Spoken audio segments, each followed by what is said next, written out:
Don का इंतजार तो 11 मुल्कों की पुलिस कर रही है, लेकिन डॉन को पकड़ना मुश्किल ही नहीं, नामुमकिन है। आ रहा हूं।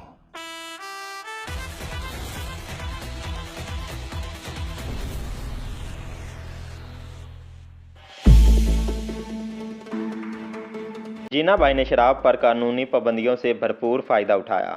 वरदाराजन, हाजी मस्तान और करीम लाला जैसे अंडरवर्ल्ड माफिया डॉनों की सोबत में जीना बाई पैसे बनाने के सारे गुर सीख चुकी थी। चालाक तो वो थी ही, इसकी जहानत और अंडरवर्ल्ड में सीखे हुए गुरों ने मिलकर जीना बाई के दिन फेर दिए। जीना बाई गैर कानूनी शराब के धंधे की बहती गंगा में हाथ धोकर बहुत माल जमा कर चुकी थी। शहर के नामी गिरामी स्मगलरों के साथ जीना बाई के नशिस्तो बरखास्त ने खुद जीना बाई को बहुत अहम शख्सियत बना दिया था। अब जीना बाई असर और रसूख वाली औरत थी। लोग ना सिर्फ जीना बाई के पास मशवरा करने के लिए आया करते थे, बल्कि आपस के झगड़ों के तस्फिये की खातिर भी जीना बाई के दरवाजे का रुख किया करते थे। इससे ना सिर्फ जीना बाई की दौलत बढ़ती रही, बल्कि जीना बाई में खुद एतमादी भी आने लगी। वो जीना बाई जो कभी इंतहाई आजिज़ी के साथ बात किया करती थी, अब धौंस धमकी भी देने लगी थी। इन्हीं दिनों की बात है कि जीना बाई के पुलिस वालों से भी मरासिम कायम हो चुके थे। पुलिस कांस्टेबल इब्राहिम कास्कर और इसकी बीवी आमना यानी दाऊद इब्राहिम के वालिदैन जीना बाई से करीबी मरासिम रखते थे। इब्राहिम कास्कर के बच्चे जीना बाई को अपनी मां समझा करते थे। इस दौरान हुकूमत ने एक मरतबा फिर पाबंदी के कवानीन को सख्ती से नाफिज करने का फैसला कर लिया। साबिक वज़ीर दाखिला बैरिस्टर के.एम. मुंशी ने 1939 में इस गर्ज के लिए एक्स डिवीज़न तश्कील दिया था। अब हुकूमत ने इस डिवीज़न को फाल करने के अलावा पाबंदी के एक्ट को मुसर अंदाज से नाफिज करने के लिए PSI नामी इंटेलिजेंस एजेंसी कायम कर दी थी। इस एजेंसी का सदर दफ्तर मिल्टन रोड पर वाक़ था। इस एजेंसी का खुसूसी टास्क शराब की पाबंदी था। पुलिस वालों को जीना बाई के शराब के गैर कानूनी धंधे का इल्म था, इसलिए पुलिस ने कई मरतबा जीना बाई के घर पर छापे मारे, लेकिन इन छापों से पुलिस वालों के कुछ हाथ ना आया। जीना बाई जानती थी कि किससे कैसे निपटना है। जीना बाई अमूमन शराब के स्टॉक को संदूक में बंद करके एक कोने में रख दिया करती थी। फिर इन संदूकों के ऊपर और आसपास देवी देवताओं की तस्वीरें सजा दिया करती थी। पुलिस वाले इस मकाम को मुकद्दस जानकर वहाँ की तलाशी लेने से गुरेज किया करते थे। पुलिस वालों को इन इल्ज़ामात का भी सामना करना पड़ता था कि वो जानते बूझते जीना बाई के गैर कानूनी धंधे से चश्मपोशी कर रहे हैं। बिलाखिर इंटेलिजेंस वालों को जीना बाई को गिरफ्तार करना ही पड़ा। इस गिरफ्तारी के बाद जीना बाई को कुछ हफ्ते जेल में गुजारने पड़े। ये 1962 की बात है। 2 पुलिस अफसरान ने, जो कि एक्स डिवीज़न में सब इंस्पेक्टर थे, एक मुखबरी की बुनियाद पर जीना बाई के घर पर छापा मारकर इसे रंगे हाथों गिरफ्तार कर लिया। इस तरह सब इंस्पेक्टर विरशा भेशा डिसाया और रामाकांत तमकार ने अपने वक्त की सबसे बड़ी दारू माफिया का खोज लगा लिया। जीना बाई के घर के एक एक कोने की तलाशी ली गई और गैर कानूनी तौर पर बनाई गई बहुत सी शराब एक्स डिवीज़न ने अपनी तावील में ले ली। Bombay police commissioner S. Majidullah ने सब इंस्पेक्टर पेशा डिया को इसकी खिदमात के सिलसिले में इनामातो इकराम से नवाजा। बाद बैसा डिया ने एंटी करप्शन ब्यूरो में बहुत सी कामयाबियां भी हासिल कीं। अपने रिटायरमेंट के वक्त वो क्राइम ब्रांच में असिस्टेंट पुलिस कमिश्नर था।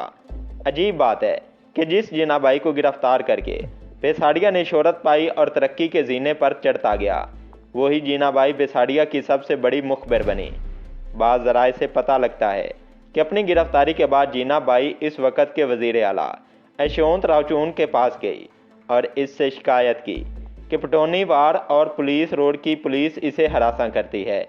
इसने वज़ीर आला के सामने अपनी गरीबी का रोना रोया और इससे कहा कि बच्चों का साथ है और बड़ी मुश्किल से गुजारा होता है। इस मीटिंग में अंदरूने खाना क्या हुआ, इसकी कुछ खबर ना हो सकी। अलबत्ता डोंगरी की ये नडर औरत इस मीटिंग के बाद पुलिस की मुखबिर ज़रूर बन गई थी। जेल में अपने मुख्तसर से क़याम के दौरान जीना बाई को बखूबी अंदाज़ा हो चुका था, अगर कामयाबी से धंधा करना है तो इसे ना सिर्फ गैंग लॉर्ड को खुश रखना होगा, बल्कि पुलिस वालों को भी राज़ी रखना होगा। जीना बाई स्मगलिंग की दुनिया से बखूबी वाकिफ़ थी, इसलिए वो पुलिस वालों के लिए बहुत अच्छी मुखबिर साबित हुई। ताहम जीना बाई मुखबरी के इवज़ कमीशन वसूल किया करती थी। इन दिनों पुलिस वाले खास मुखबिरों को पकड़े जाने का 10% दिया करते थे, जबकि जीना बाई ने पुलिस का मुखबिर होने के साथ साथ अपना शराब और ग़ज़ाई अजनास का गैर कानूनी धंधा भी जारी रखा। मुखबिर होने के नाते वो बुर्का पहनकर धड़ल्ले के साथ रातों रात पुलिस अफसरों के घर जाया करती थी। पुलिस अफसरों के घर वाले से इसकी हीरे की लौंग और बालियों की वजह से हीरा बाई भी कहा करते थे। पुलिस का एक मुखबिर जो आज भी डोंगरी में एक दुकान चलाता है, बड़े दिलचस्प अंदाज से बयान करता है कि किस तरह जीना बाई पुलिस और माफिया के मफादात के माबैन तवाज़ुन कायम रखा करती थी। इसके मुताबिक अगर शहर में 7 मकामात पर स्मगलिंग की अशिया आ रही होती थीं, तो जीना बाई को 7 के 7 मकामात का इल्म होता था, लेकिन वो पुलिस वालों को सिर्फ 1 या 2 के बारे में बताया करती थी। इस तरह वो पकड़े जाने वाले माल के इवज़ भी अपना हिस्सा वसूल करके माल बना लिया करती थी। जीना बाई एक जानिब पुलिस वालों का एतमाद हासिल करती गई, तो दूसरी जानिब करीम लाला और हाजी मस्तान के सामने भी अच्छी बनी रही।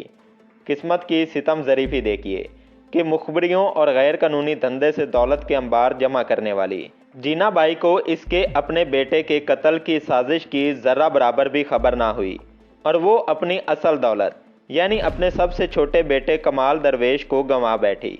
कमाल 24 बरस का नौजवान था। वो बहुत जल्द तैश में आ जाया करता था। वो भी अपनी मां की तरह गैर कानूनी धंधे में मुलव्विस था। ताहम इसका सख्त रवैया इसके जवाल का बाइस बना। इसका रवैया माफिया के लोगों को ना भाया और एक सुबह जीना बाई के घर मीनार मस्जिद डोंगरी से चंद किलोमीटर के फासले पर चाकुओं के वार करके इसे मौत के घाट उतार दिया गया। जीना बाई इन दिनों शहर में मौजूद नहीं थी। बेटे की मौत की खबर जीना बाई पर बिजली बनकर गिरी। इसकी मौत के बाद जीना बाई काफ़ी अरसा घर से बाहर ना निकली। वो खुद को अपने बेटे की मौत का जिम्मेदार समझती थी। 6 माह तक जीना बाई रोज़ाना इसकी कब्र पर जाया करती थी और वहाँ बैठकर वो दिली सुकून महसूस किया करती थी। फिर एक दिन अचानक इसका ध्यान बेटे के कातलों की जानिब गया। जीना बाई ने बेटे के कातलों को तलाश करने में कोई कसर ना उठा रखी। जीना बाई दिन रात इसी चक्कर में घूमती रहती। इसकी इस परेशानी को देखकर हाजी मस्तान और करीम लाला को भी फिक्र हुई। लिहाजा उन्होंने फैसला किया कि इन 4 बंदों को जीना बाई के सामने पेश कर दें जो इसके बेटे के कातिल थे। उन्होंने चारों अफराद को जीना बाई के सामने ला बिठाया। इसके बाद हाजी मस्तान और करीम लाला ने जीना बाई को समझाना शुरू किया कि इनके खिलाफ किसी किस्म की कार्रवाई करना या पुलिस में शिकायत करना मुनासिब ना होगा। बहुत ही समझाने बुझाने और कई वास्ते देने के बाद बिलाखिर जीना बाई ने अपने बेटे के मुबैना कातिलों को माफ़ करने का फ़ैसला कर लिया। नाज़रीन मोहतरम, तो ये थी आज की वीडियो। उम्मीद करते हैं आज की वीडियो आपको पसंद आई होगी, और साथ में आपसे गुजारिश है कि डिस्क्रिप्शन में दिए गए लिंक पर क्लिक करके मेरे दूसरे चैनल को सब्सक्राइब करना ना भूलें, क्योंकि इस चैनल पर आपको तंज़ो मज़ा से भरपूर वीडियोज़ मिलने वाली हैं। और साथ में आपसे गुजारिश है कि इस वीडियो को लाइक कीजिए और कमेंट करके बताइए कि आपको हमारी वीडियोस कैसी लगती हैं। हमारे चैनल को सब्सक्राइब कर लें और साथ में लगे बेल आइकन को दबाकर ऑल नोटिफिकेशन ऑन कर लें, ताकि हमारी हर नई आने वाली वीडियोस आपको बर वक्त मिल सकें। मुंबई माफिया 2.0 की अगली एपिसोड में आपसे दोबारा मुलाकात होगी। तब तक के लिए अपने मेज़बान जमशेद मुश्ताक को दीजिए इजाज़त।